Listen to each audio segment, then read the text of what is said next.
자, 29페이지 대리. 대리부터는 제가 첫 시간에 말씀드렸듯이 조문을 먼저 철저하게 좀 거의 다 암기하다시피 하고 있으셔야 됩니다. 그런 전제에서 이제 대리 판례를 좀 추가하시면 됩니다. 자, 대리는 본인을 위해서 일정한 법률 행위를 하는 자를 말하죠. 그래서 대리인이 법률 행위를 하게 되면 그 효과는 본인에게 귀속이 되는 것을 대리라고 합니다. 따라서 단순히 심부름만 하는 사자와는 구별이 돼야 되겠지요. 그 다음에 이 대리도 우리 지난 시간에 의사표시가 재산상 법률 행위에서만 적용되듯이 대리도 재산상 법률 행위에만 적용이 됩니다. 다만 법률 행위가 아닌 준법률 행위, 준법률 행위 중에서 표현행위, 표현행위 중에서 의사의 통지하고 관념의 통지,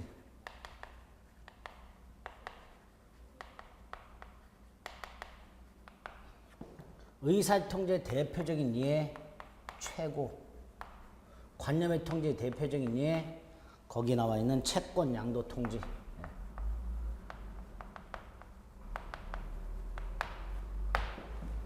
이런 경우에 예외적으로 법률행위가 아니지만 대리가 허용된다. 대리가 허용된다. 그래서 양가로 1번 채권 양도 통지를 대리인으로 하게 해도 무방하다. 이렇게 돼 있죠.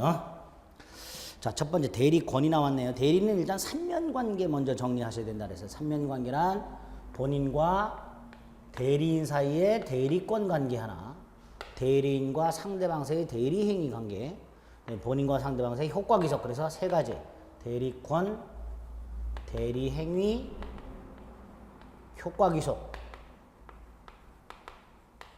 세 가지 관계. 그 중에서 특히 대리권과 대리행위, 이게 핵심이죠. 대리권에서는 특히 대리권의 범위와 관련된 판례가 집중해서 나옵니다.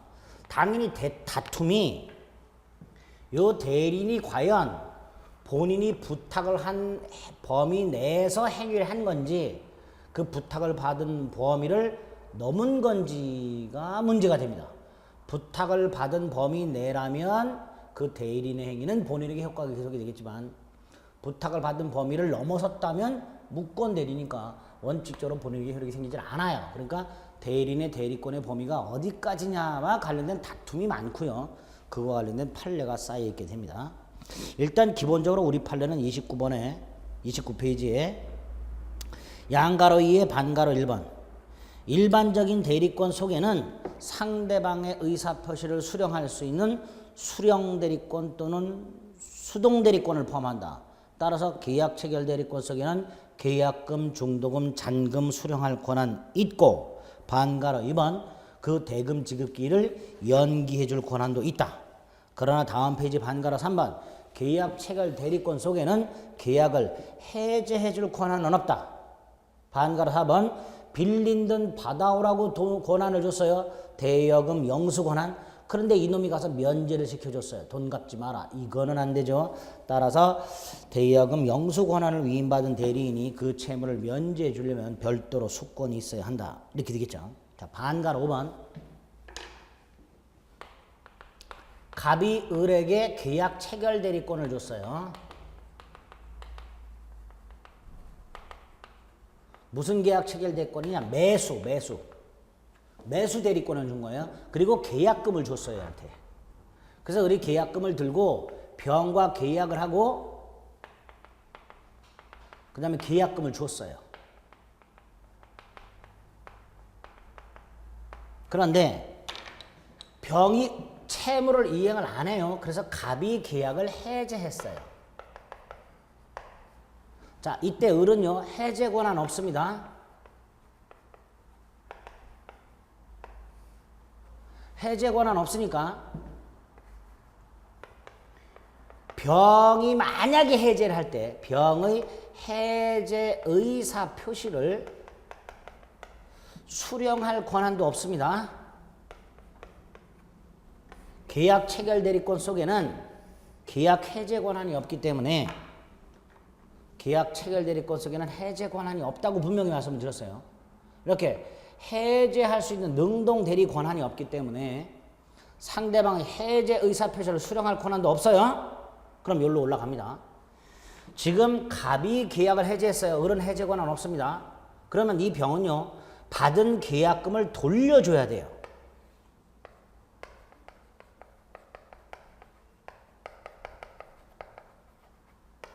병은. 그렇죠?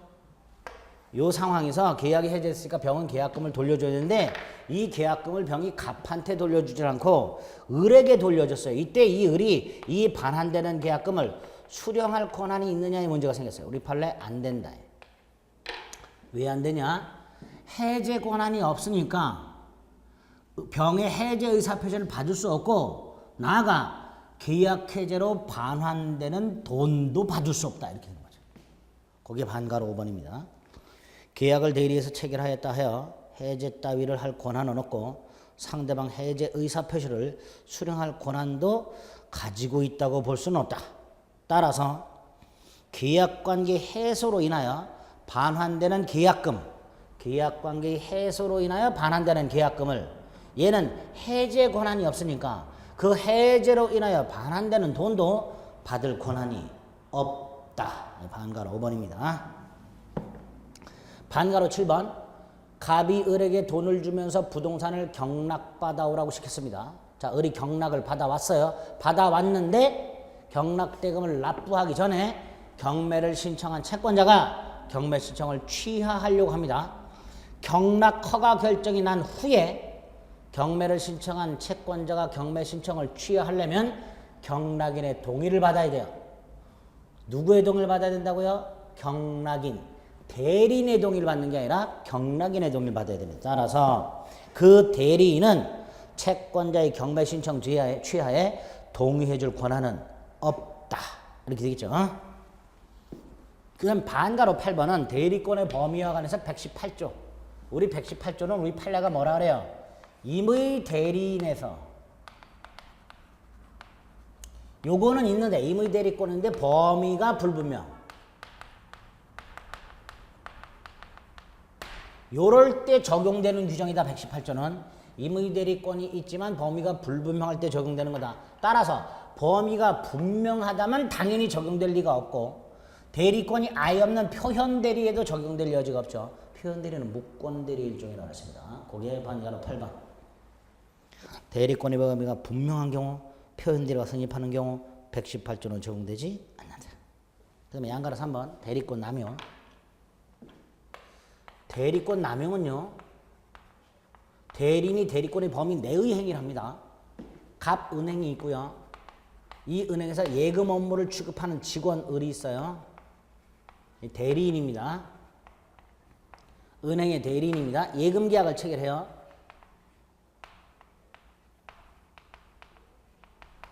이때 이 을이 병으로부터 받은 돈을 횡령을 합니다.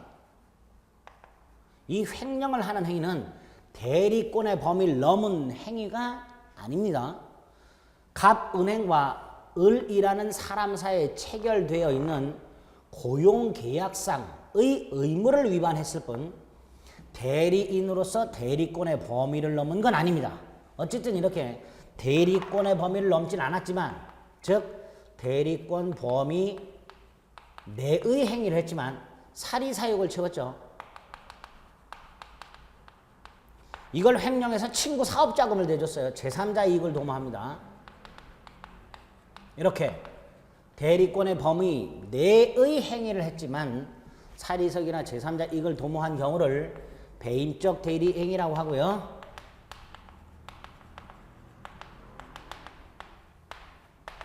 이런 배임적 대리 행위가 있다 하더라도 원칙 갑에게 효력이 생깁니다. 따라서 병은 자신이 예금한 돈을 찾을 수가 있는 거예요. 을이 횡령을 했을 때 이걸 대리권의 범위를 넘었다 그러면 무권대리가 되고 무권대리가 되면 갑은 책임을 안 지니까 병은 예금을 찾을 수 없다. 이런 문제가 생겨요. 그러니까 지금 이 을의 행위는 대리권의 범위를 넘었다고 해서는 안 됩니다. 대리권의 범위 내의 행위예요. 그러니까 원칙적으로 갑에게 효력이 생겨요. 그런데 우리 판례 병이라는 자가 만약에 을이 이런 짓거리를 할 거라는 사실을 알았거나 알 수 있었다면 우리 앞에서 봤던 107조 비진이 표시 1항 단서를 유추 적용해서 본인 갑에게는 효력이 생기지 않는다. 은행은 예금계약상 채무를 부담하지 않는다. 요렇게 해석을 하고요. 요거를 이름 붙여서 대리권 남용이라고 하게 됩니다. 그게 양가로 3번입니다. 그래서 비진이 표시와 관련된 규정 107조 1항 단서죠. 비진이 표시 관련 규정은 대리권 남용에 유추 적용될 수 있다. 이렇게 얘기합니다. 자, 우리는 지금 대리의 삼면 관계 중에서 대리권과 관련된 판례들을 확인하고 있습니다. 그 다음에 양가로 4번 자기계약 쌍방대리 금지. 우리민법 124조는 대리권 범위 제한하기 위해서 124조라는 게 하나 있죠. 자기계약이나 쌍방대리를 원칙적으로 금지하고 있습니다. 다만 본인의 허락이나 채무 이행은 할 수 있다. 그러죠. 이와 관련된 판례 두 가지를 기억하셔야 돼요. 하나가 반가로 1번. 부동산 입찰 절차에서 A라는 물건을 입찰하는데 갑도 지금 낙찰받고 싶고요. 병도 낙찰받고 싶은데 갑은 을에게 대리권 줬고 병도 을에게 대리권 줬어요. 그래서 을이 갑의 대리인으로서 응찰서를 냈고 병의 대리인으로서 응찰서를 냈어요. 이해관계가 충돌하죠. 따라서 이 을의 응찰행위는 무효. 자기계약 쌍방대리를 위반하게 되면 무권대리로서 무효가 됩니다. 무권대리로서. 그래서 절대적 무효지만 유동적 무효예요. 무권대리는 유동적 무효라고 그랬죠. 따라서 본인이 추인할 수는 있습니다. 그러나 일단 그 전에는 무효가 된다라고 얘기합니다. 자기계약 쌍방대리를 위반한 거. 반면에 반가로 2번은요. 돈을 빌린 차주가 있고요. 돈을 빌려준 대주가 있고요. 여기에 자 돈을 갑이 빌렸고요. 병이 빌려줬어요. 여기에 을이라는 사채 알선업자가 있습니다. 한 사람이 끼어 있어요. 이때 우리 대법원은 이 사채 알선업자는 차주의 대리인이면서 동시에 대주의 대리인, 즉 쌍방 대리인으로 봐요. 원칙적으로 이거 허용되지 않지만 예외적으로 이 경우에 허용된다요. 우리 판례가. 그러니까 차주가 돈을 이렇게 직접 갚지 않고 이렇게 변제를 한 경우 쌍방 대리 형태로 변제하는 거죠. 원래는 124조 위반이니까 무효라고 해야 되지만 우리 판례 이거 예외적으로 허용된다. 유효한 변제다. 자기계약 쌍방 대리 금지와 관련된 판례 2개. 무효인 거 하나, 유효인 거 하나. 이렇게 기억하시면 됩니다. 자, 이게 이제 대리권에서 보셔야 될, 확인하셔야 될 몇 가지 판례들 다 아시는 내용들이죠. 자, 그러면 31페이지에 보면 대리행위가 있습니다. 자, 대리행위는 대리인과 상대방의 법률 행위를 말하는데 여기 조문이 3개가 있죠? 114조, 115조, 116조, 117조도 있군요. 4개. 예. 현명하라. 현명해야 대리행위가 된다. 본인을 위한 것임을 표시해라. 표시하지 않으면 대리인 자신의 행위로 본다. 그러나 상대방이 알았거나 알 수 있었을 때는 대리행위가 된다. 대리행위 하자는 원칙적으로 대리인을 기준으로 판단해라. 다만 이항 예외적으로 본인을 기준으로 판단하는 게 있다. 117조 대리인은 행위능력자임을 요하지 않는다. 대리인이 미성년자 같은 제한능력자라 하더라도 그 제한능력자의 대리행위를 제한능력을 이유로 취소할 수는 없다. 이런 조문이 이렇게 4가지가 있고 4가지 머릿속에 있으셔야 되죠.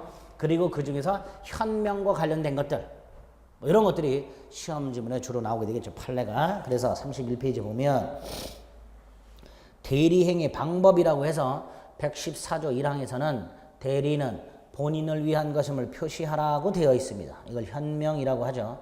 당연히 현명도 의사표시니까 꼭 명시적으로 할 필요는 없겠죠.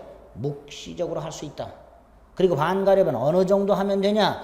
대리인 자신의 행위가 아니라 본인을 위해서 행위한다라는 것을 상대방이 알 수 있을 정도, 인식할 수 있을 정도 표시만 있으면 된다. 따라서 기출지문에 대리인이 본인을 위해서 대리행위한다는 취지를 인식할 수 있을 정도의 표시만으로는 현명이라고 볼 수 없다. X. 현명은 다른 말로 대리의사표시, 대리관계표시라고도 합니다. 현명은 다른 말로 대리의사표시, 대리관계표시. 다만 반가를 한번 상행이라고 해야 돼요. 상행이라고 상법에서 정해져 있는 상인이 있습니다. 상인. 상법에는 상인이 어떤 사람인지 정해놨어요. 이 상인이 당사자 중 한 사람 또는 양당사자, 계약의 한쪽 또는 양당사자가 상인일 때 그 행위를 상행위라고 봅니다. 이 상행위는 빈번히 이루어지기 때문에 상행위를 대리행위할 때는 현명이 필요 없다라고 얘기합니다. 반면에 그 밑에 조합대리, 이것도 대리니까 대리라는 것을 알 수 있을 정도로 표시하는 걸로 충분하다 이렇게 되겠죠. 다음 페이지 대리행위에 해당되는 거, 즉 현명이 있는 거. 반가로 1번 꼭 대리인이라고 표시할 필요는 없죠. 위임장 제시 같은 거 반가로 3번 이런 것도 현명이 됩니다. 따라서 현명이 있다면 본인 명의로 할 수도 있고요. 반가로 3번 대리인 자신의 이름으로 할 수도 있습니다.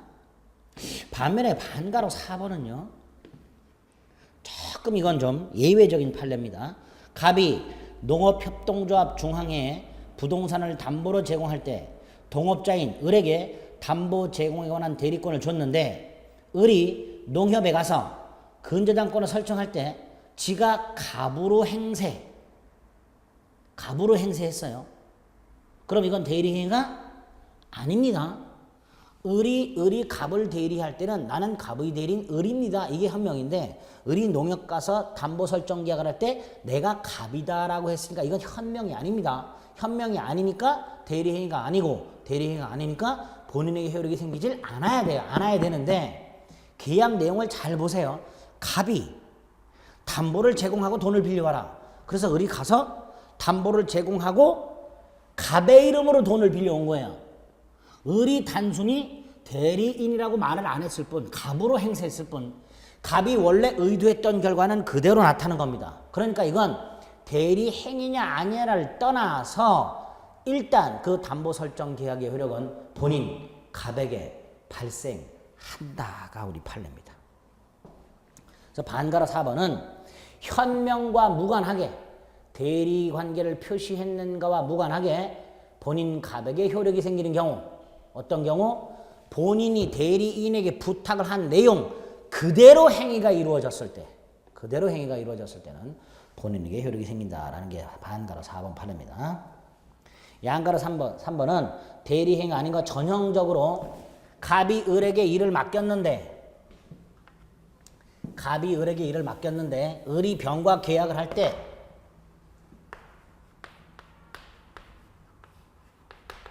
대리인이라고 하지 않고 갑으로 행세. 내가 갑이다 이렇게. 그래서 병도 을을 갑으로 오인. 그러면 명의도용에 해당할 뿐 대리행위는 아니다 라고 합니다. 대리행위는 아니다. 다만 대리행위가 아니니까, 이 경우에 대리행위가 아니니까 표현대리도 성립하지 않습니다. 표현대리가 성립하지는 않지만 표현대리를 유추, 적용할 수는 있다 그래요. 무슨 의미냐 하면 을이 이렇게 갑으로 행세하고 병도 갑으로 오인을 했다면 대리행위가 아니니까 표현대리가 성립하지 않고, 표현대리가 성립하지 않으니까 본인에게 효력이 안 생겨야 되는데 우리 판례는 표현대리를 유추 적용할 수 있다고 해서 마치 대리행위인 것처럼 본인에게 효력이 생긴다 라고 하는 경우가 있게 됩니다. 좀 전에 위에서 봤던 양가로 2의 반가로 4번도 마찬가지죠. 현명을 안 했어요. 갑으로 행세했습니다. 명의를 도용했습니다. 대리행위는 아니지만 본인에게 효력이 미치는 경우가 있을 수 있죠. 비슷하게 이렇게 명의를 도용했음에도 불구하고, 그래서 대리행위가 아님에도 불구하고, 그래서 표현대리조차 성립하지 않음에도 불구하고 표현대리를 유추 적용해서 본인에게 효력이 미친다라고 할 수 있습니다. 그게 맨 밑에 있는 주의 판례입니다.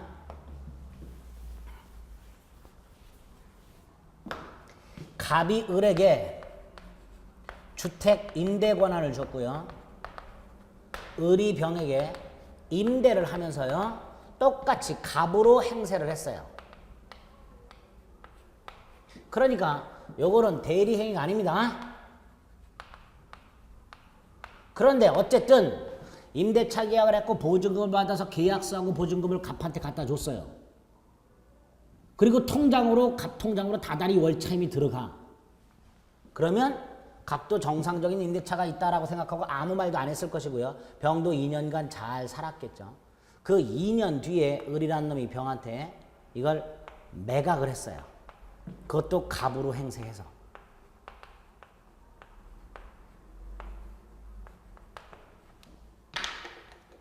요거는 주택을 임대하라 그랬고 임대를 했죠. 다만 갑으로 행세했죠. 요거 아까 뭐하고 똑같아요? 양가로 위에 반가로 사반하고 타반하고 똑같죠. 현명은 하지 않았지만 갑이 부탁한 행위를 그대로 했으니까 일단 갑에게 효력이 생긴 상태입니다. 그런데 2년 뒤에 을이 매각을 했는데 이건 대리행위도 아닐 뿐더러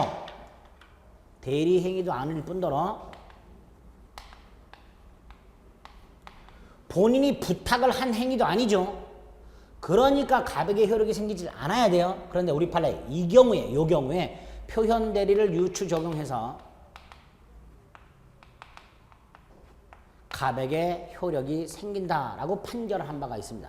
그래서 정리, 현명을 하지 아니한 채 갑으로 행세했다. 즉 갑의 이름을 도용한 경우 대리행위가 아니고 따라서 원칙적으로 본인에게 효력이 생기지 않아야 되고 표현 대리조차 성립하지 않겠지만 경우에 따라서는 표현 대리를 유추하여 본인에게 효력이 생기는 경우가 있더라. 이렇게 정리를 해 두실 필요가 있습니다. 됐고요. 오른쪽 반가 1번 갑이 을로부터 매수한 임야를 자기 소유라고 해서 팔았으니까 이거 을의 대리인이다 이렇게 갑이 판 게 아니고요. 내 거다라고 팔았으니까 당사자는 갑이고 따라서 대리행위가 없고 권한놈은 표현 대리도 적용할 수가 없다. 이렇게 되겠죠. 반가라 3번은 우리 대리에서 말씀드렸을 때 후레자식이 있었어요. 갑소유 땅을 몰래 팔아먹는 후레자식이 있습니다. 이때 첫 번째 놈이 무권대리예요. 이 자식이 이거 아버님이 나한테 팔아달라고 부탁을 했다. 이 무권대리로 팔아먹는 놈이 있고요. 이게 첫 번째 후레자식이고요. 두 번째가요. 이놈이 약간 건늙었어요. 한 20년쯤 건늙었어요. 그리고 아버지 갑하고 똑같이 생겼어요. 그래서 아버지 신분적으로 혼천해가지고 을이 병한테 뭐라고 얘기하느냐. 내가 갑이다. 갑으로 행세하는 놈이 하나 있고요. 세 번째 후레자식 놈은 아주 제일 나쁜 놈이에요. 아버님은 돌아가셨고 내가 상속받았는데 아직 상속에 따른 등기만 안 했다. 이거 내 거다. 을 소유로 매각하는 놈이 있어요. 이렇게 세 놈의 후레자식이 있습니다. 아버지 소유 아버지 갑소유 땅을 몰래 갖다 팔아먹는 후레자식 놈이 3종이 있다. 첫째, 무권대리로 팔아먹는 놈. 두 번째, 건늙은 놈. 지가 아버지로 행세하는 놈. 세 번째로 아버지를 멀쩡히 살아계셨는데 돌아가셨다고 하고 자기 거라고 팔아먹는 놈. 세 놈이 있는데 요때 요 두 놈, 요거 대리행위가 아니니까 요거 무권대리가 아니에요. 이런 걸 무권리자 또는 무권한자의 처분행위라고 합니다. 이때 이거를 이 본인이 무권대리 행위를 추인하듯이 이거 추인할 수 있었어요? 요것도 추인할 수 있다라고 합니다. 이때 요거는 무권대리 추인 규정이 있지만 요건 추인 규정이 없어요. 없지만 요 무권대리 추인을 유추 적용하는 거예요. 여기다가 왜? 똑같으니까 형태가 무효행위 추인이 아니라 무권대리 추인을 유추 적용합니다. 그래서 무권리자나 무권한자의 처분 행위에 대해서 권리자나 권한자가 추인하게 되면 무권대리 추인과 마찬가지로 소급하여 권리자에게 효력이 생긴다. 이렇게 됩니다. 소급하여. 그게 반가로 3번 내용입니다. 자, 이렇게 대리의 삼면관계와 관련된 대리권과 대리행위 몇 가지 중요한 판례들 살펴봤고요. 자, 33페이지 복대리가 나왔네요. 복대리는 조문이 주로 나오고요. 판례는 별로 안 나오는데 복대리에서 나오는 판례는 딱 이런 게 나옵니다. 갑이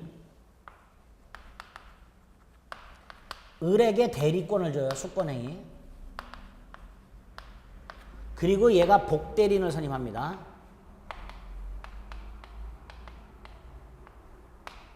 복대리인 선임이. 이때 우리 판례는 임의 대리인의 경우에는 본인 승낙이나 부득이한 사유가 있을 때 복대리인을 선임하죠.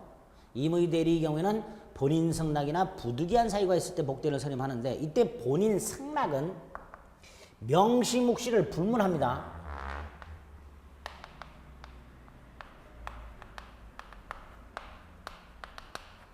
두 번째로 특별한 사정이 없는 한 우리 판례 특별한 사정이 없는 한 숙권행위 속에는 묵시적 승낙이 포함된 걸로 봅니다.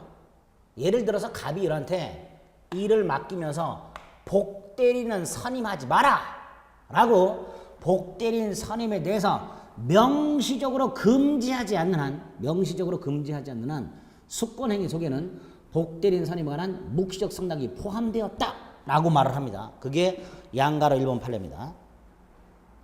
아버지가 아들의 채무에 대해서 대리권을 주면서 인감도장과 증명서 따위를 줬다면 아들에게 복인권을 포함해서 일체 대리권을 부여한 걸로 봐야 된다. 즉 양가로 2번 두 번째 줄 본인이 복대리 금지 의사를 명시하지 않는 한 복대리인 선임에 관해서 묵시적 승낙이 있는 것으로 봐야 한다. 이게 우리 판례예요. 반면에 이제 양가로 3번과 양가로 4번은 원칙은 이렇게 묵시적 승낙도 되는데요. 예외가 있다. 판례에 의하면 명시적 승낙이 있어야만 복대리를 선임하고 묵시적 승낙만으로 안 되는 경우가 있더라. 반드시 본인의 명시적 승낙이 있어야만 복대리를 선임할 수 있는 경우가 있다. 그게 어떤 경우냐? 대리인 자신의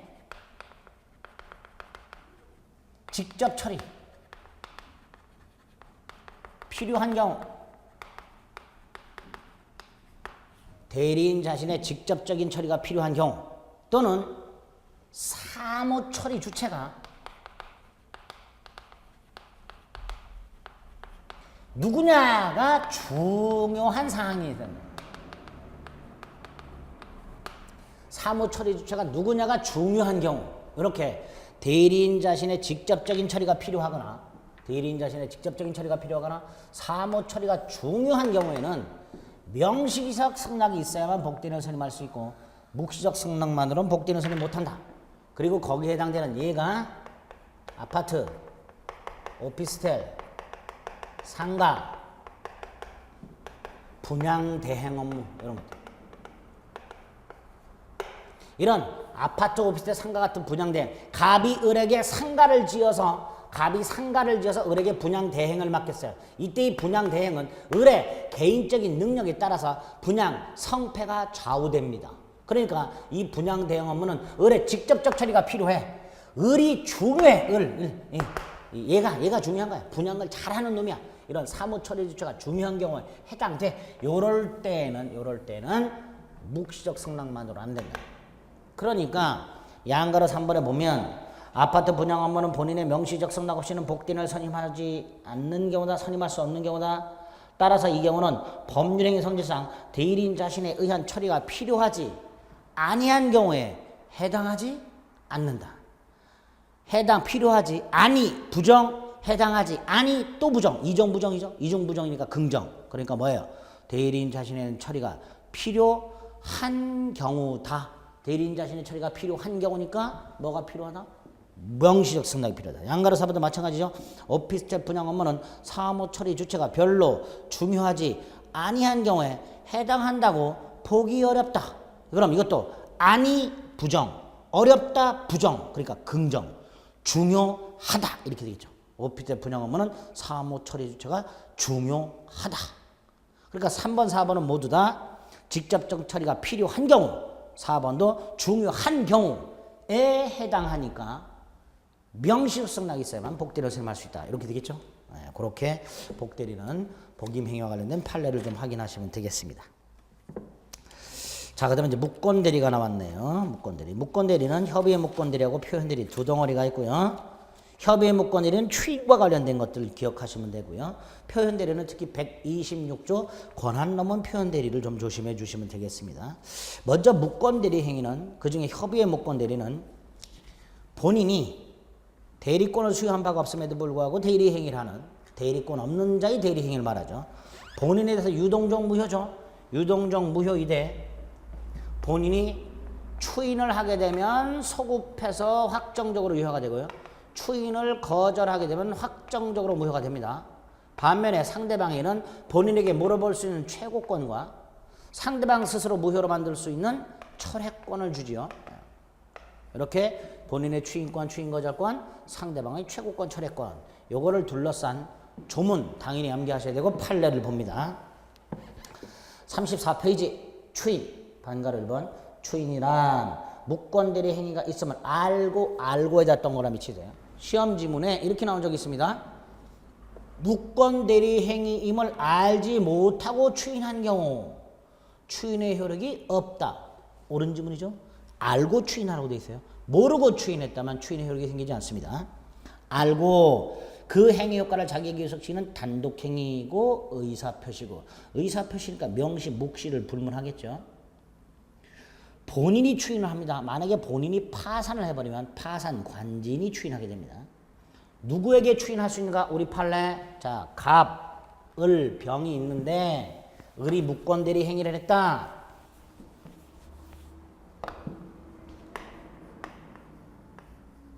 얘가 대리권 없이 대리행위했다. 갑, 무권대리인에게 추인할 수도 있고 상대방에게 추인할 수도 있고 상대방의 승계인에게 추인할 수도 있다.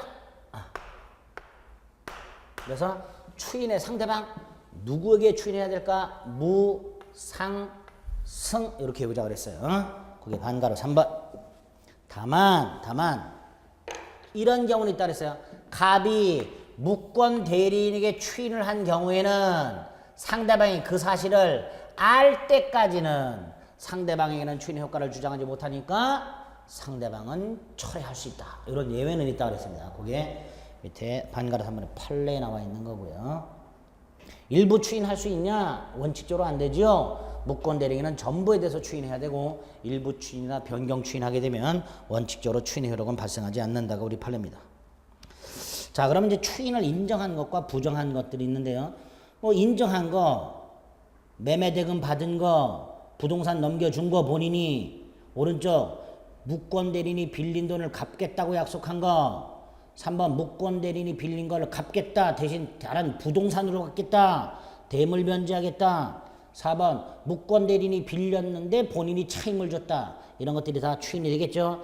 반면에 양가로 3번에 반가로 1번처럼 무권 대리 행위란 걸 알면서 본인이 아무 소리 하지 않고 특히 형사고소 따위 하지 않고 장기간 방치 이거 추인 아니다. 또 반가로 2번 후레 자식 놈이요 병한테 팔았어요. 아버지 땅을 대리권 없이. 그리고 돈을 받았네. 이때 아버지 갑이 나 이 계약은 인정 못하겠다. 이 계약은 해제해달라. 대신 아들놈이 받아 처먹은 돈은 돌려주겠다. 당연히 이거는요. 계약은 인정 못하겠다잖아요. 그러니까 추인 아니죠.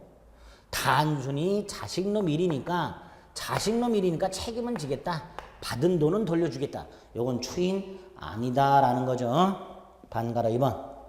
부가 자식놈이 받은 돈은 돌려주겠다고 하면서 계약 해제를 요청한 경우에는 추인이라고 할 수는 없다. 이렇게 되겠죠. 6번은 135조와 관련된 입증 책임 하나. 135조 무권 대리인의 상대방에 대한 책임. 자, 무권 대리인은 135조에서 정해진 요건을 갖추게 되면 상대방의 선택에 쫓아서 계약을 이행하든가 손해를 배상해야 되는데 이 무권 대리인은 그 책임을 벗어나려면 이 무권 대리인이 상대방의 악의 또는 과실을 이 무권 대리인이 입증해야만 책임을 벗어날 수 있다가 판례입니다. 입증 책임 하나 따로 좀 확인하시고요. 7번은 무권 대리와 상속이라고 해서 지금 후레자식 놈이 팔아먹었어요. 몰래. 아버님이 돌아가셨어요. 상속을 받았겠죠. 이렇게 무권 대리인이 본인의 지위를 상속받았을 때는 추인 거절을 할 수는 없다.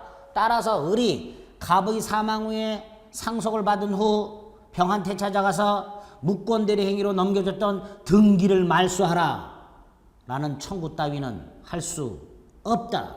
우리 판례의 태도라는 거. 35페이지 밑에 대리권 없이 타인의 부동산을 매도한 자가 그 부동산을 매도하고 등기까지 넘겨준 상태에서 상속을 받았어요. 그 다음에 매수인한테 쫓아가서 내가 지난번에 너한테 대리 행위로 팔았지만 사실은 나는 무권대리였고 상속받았다. 소유자는 나다. 등기를 말소해라. 라고 등기 말소를 청구하는 것은 금반원의 원칙에 반한다. 따라서 허용할 수 없다. 36페이지 표현대리. 표현대리는 무권대리지만 본인이 책임지는 거라 그랬어요. 자, 이 표현대리와 관해서 기본적인 몇 가지 판례고 결론 기억하셔야 됩니다. 양가로 1번.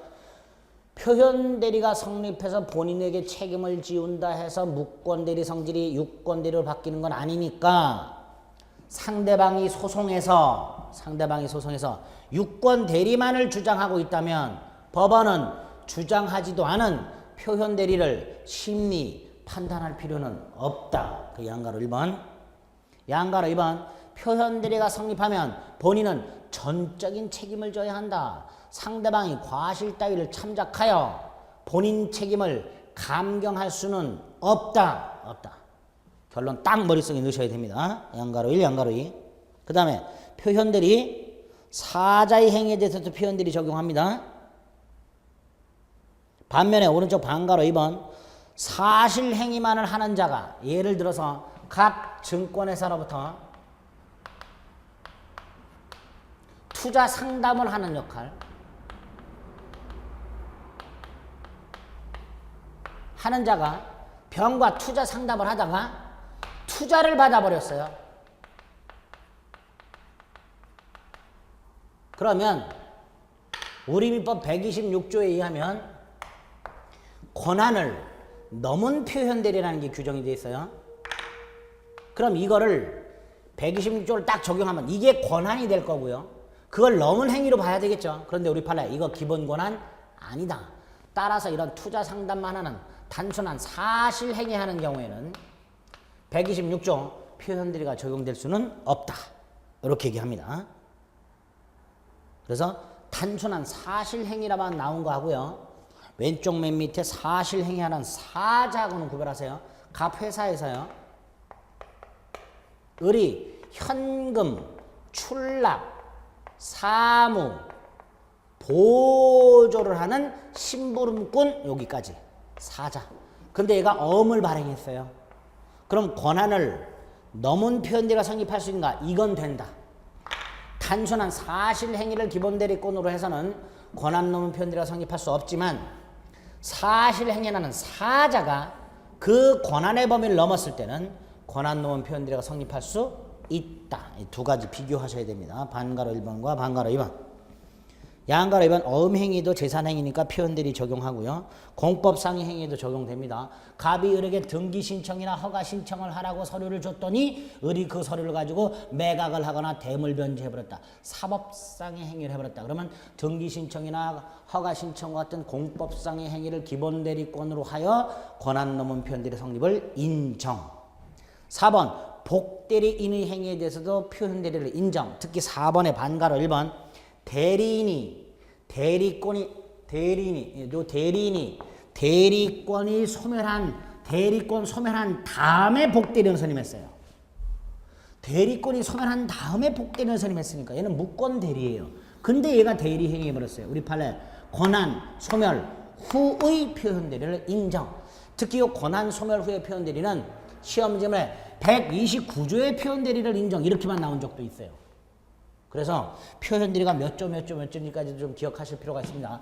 125조는 대리권 수요 표시한 표현들이, 126조는 권한 넘은 표현들이, 129조는 권한 소멸 후의 표현들이 이렇게 됩니다. 그래서 대리인이 대리권이 소멸한 다음에 복대리인을 선임하고 그 복대리인이 무권대리 행위했을 때는 우리 판례 129조 권한 소멸 후의 표현대리를 인정하고 있다라는 거. 반가로 2번 그놈이 권한을 넘어버렸다면 126조 권한을 넘은 게 성립할 수도 있다는 거.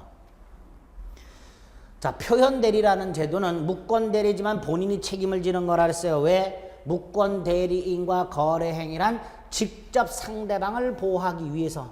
그러니까 표현 대리를 주장할 수 있는 사람은 대한민국에서 딱 한 사람, 무권 대리인과 거래 행위란 직접 상대방. 10번 직접 상대방. 따라서 전득자는 표현 대리 주장할 수 없습니다. 전득자는 표현 대리 주장할 수 없다.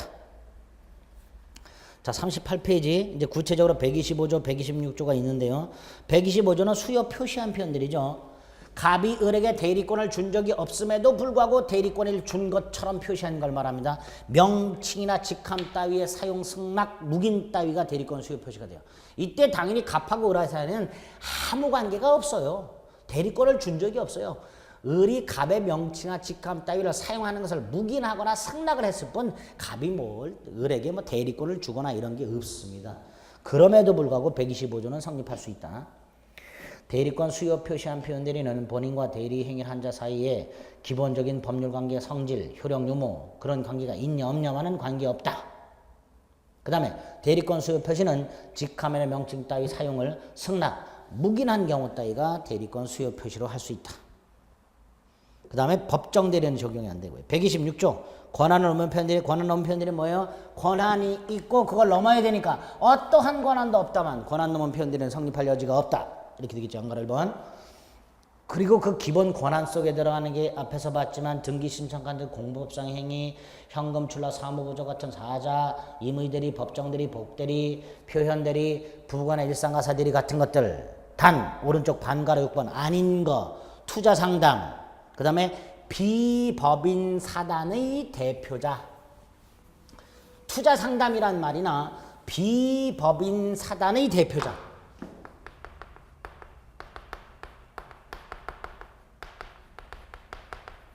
구체적인 예로 교회의 대표자. 이 사람이 비법인 사단 재산을 처분. 이때 이걸 기본 대리권으로 보면 권한을 넘은 행위로 볼 수 있게 돼요. 근데 우리 판에 이거 기본 권한 아니다. 그래서 투자 상담이란 말이나 비법인 사단의 대표자란 말이나 교회의 대표자란 말이 나오게 되면 요거는 표현 대리 성립하지 않는다. 126조의 기본 권한이 아니다. 이렇게 머릿속에 팍 박아두셔야 됩니다. 그게 반가로 6번. 그 다음에 양가로 3번. 기본 권한과 그걸 넘는 행위는 동종 유사할 필요가 없다. 기본 권한은 등기 신청 공법상 행위, 넘은 행위는 변제나 대물 변제 같은 사법상 행위가 되더라도 즉 동종 유사하지 않더라도 권한 넘은 표현 대리가 성립할 수 있다. 그 다음에 126조는 권한 넘은 표현 대리가 성립하려면 상대방에게는 정당한 이유가 있어야 된다라고 얘기를 해요. 이 정당한 이유는 상대방이 대리인에게 대리권이 없다는 걸 전혀 모르고 있는 걸 말합니다. 이때 정당한 이유를 판단하는 기준 시기는 대리 행위 당시고요. 기준은 객관적 사정을 가지고 판단합니다. 이게 판례예요. 두 가지를 기억을 해두시면 돼요. 자, 양가로 4번 정당한 이유. 다음 페이지에 보면 정당한 이유 판단 시기 반가로 4번 표현 대리에 있어서 상대방의 과실이 있는지 여부는 계약 성립 당시 재반 사정을 객관적으로 판단 결정, 표현 대리의 주관적 사정이나 계약 이후 사정은 고려할 게 아니다. 이렇게 돼 있죠. 자, 이렇게 일단 정당한 이유 판단 시기 및 기준 확인한 다음에 다시 앞으로 돌아서 반가로 1번 판례하고 반가로 2번. 반가로 1번 판례도 부인이 남편의 각종 서류를 갖고 있어요. 반가로 2번도 부인이 남편의 서류를 갖고 있어. 그런데 반가로 1번은 보세요. 각종 서류를 소지하고 있고 인감증명서가 본인 남편이 직접 발급받았고 남편의 우무인 손도장이 찍혀 있어. 그럼 정당한 이유가 있는 거예요. 반면에 다음 페이지는 처가 남편과 관련된 서류를 갖고는 있지만 특히 용도란에 아무런 기재 없이 대리 방식으로 발급받은 인감증명서. 앞에서는 남편이 직접 발급받았어요. 인감증명서를. 이건 부인이 대신 발급받은 거예요. 이럴 때는 의심해 봐야 돼요. 상대방 입장에서는. 왜 남편 인감증명서를 부인이 발급받았지? 이렇게. 그러니까 반가로 1번은 인감증명서를 남편이 직접 발급받았으니까 그 서류를 부인이 갖고 있을 때 상대방은 정당한 이유가 있어. 믿을 수 있는 거예요. 반면에 반가로 2번은 남편이 직접 인감증명을 발급받은 게 아니고 부인이 대신 발급받은 거야. 이럴 때 상대방은 의심해 봐야 돼요. 그냥 믿었다가는 정당한 이유가 없다라고 합니다. 차이가 있죠? 그래서 구별합니다. 반가로 1번은 남편이 직접 발급받은 인감증명서. 반가로 2번은 용도란에 아무런 기재 없이 부인이 대신 발급받은 인감증명서. 정당한 이유가 있다, 없다로 갈라지게 됩니다. 그렇게 기억하시면 되겠고요. 밑에 양가로 5번 입증책임. 표현 대리에서요. 125조나 126조, 129조 입증책임과 관련해서요. 판례의 태도를 기억하셔야 돼요. 요거 상대방 선의, 무과실, 추정. 요것도 상대방 선의, 무과실, 추정. 상대방 선의, 무과실이 추정되니까 상대방이 선의, 무과실을 증명할 필요가 없죠. 그래서 본인이 상대방의 악의 또는 과실을 입증. 이것도 마찬가지. 상대방 악의 또는 과실을 입증. 누가? 본인이. 반면에 요 126조만큼은 상대방의 선의, 무과실을 추정해 주지 않습니다. 우리 판례. 따라서 상대방이 스스로 선의, 무과실 입증. 이게 판례예요. 입증책임을 이렇게 나눠서 머릿속에 박으셔야 돼요. 됐습니다. 양가로 요건은 기본적인 상식이죠. 대리 행위가 없다면 표현 대리는 성립하지 않습니다. 왜? 표현 대리도 일단 대리권이 없이 대리 행위는 있는 경우니까 대리 행위가 없다면 표현 대리도 성립하지 않습니다. 됐죠? 네, 그렇게 대리와 관련된 내용까지를 살펴보셨습니다. 이제 민법 총칙 2파트 남았어요. 이건 시간을 조금 달리해서 조금만 더 보도록 하겠습니다.